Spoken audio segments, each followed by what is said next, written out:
We're back with Congressman Jim McGovern. So House Republicans have twice silenced you in recent weeks, striking your words from the record on the House floor. Why? Because I told the truth. I didn't insult any other member of Congress. The latest time they took my words down is I referred to this bill that they were bringing to the floor to sanction Attorney General Merrick Garland. I classified it as stupid. It was a stupid bill.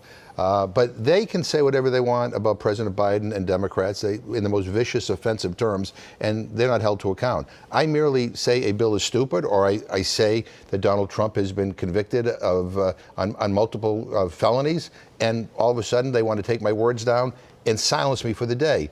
Look, this is the United States Congress. It's not the Kremlin.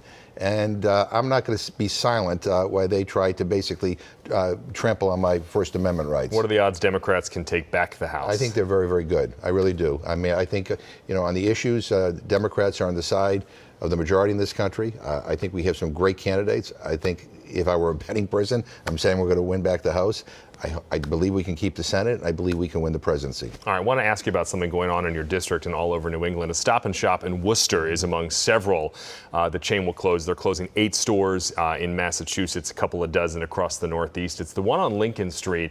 And the Worcester Housing Authority has a number of properties nearby. Some say this is another example of the creation of a food desert that doesn't have to happen. Are you concerned about that, and is it something you're looking at? I'm very concerned about it. I don't refer to them as food deserts because deserts are natural. I refer to them as food apartheids.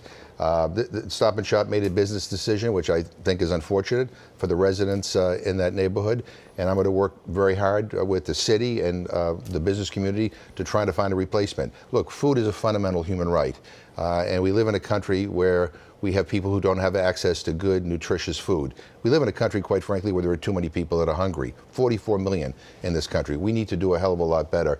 And I think what Stop and Shop is doing by removing itself from that neighborhood is a terrible, terrible thing. All right. Our thanks once again to Congressman Jim McGovern. He's been our guest this morning. We appreciate it, Congressman. Thanks for coming in. The Sunday Roundtable is up next, unpacking an eventful RNC convention. Have Republicans found their sweet spot just as things go sour for Democrats? We got a lot to talk about when we come back.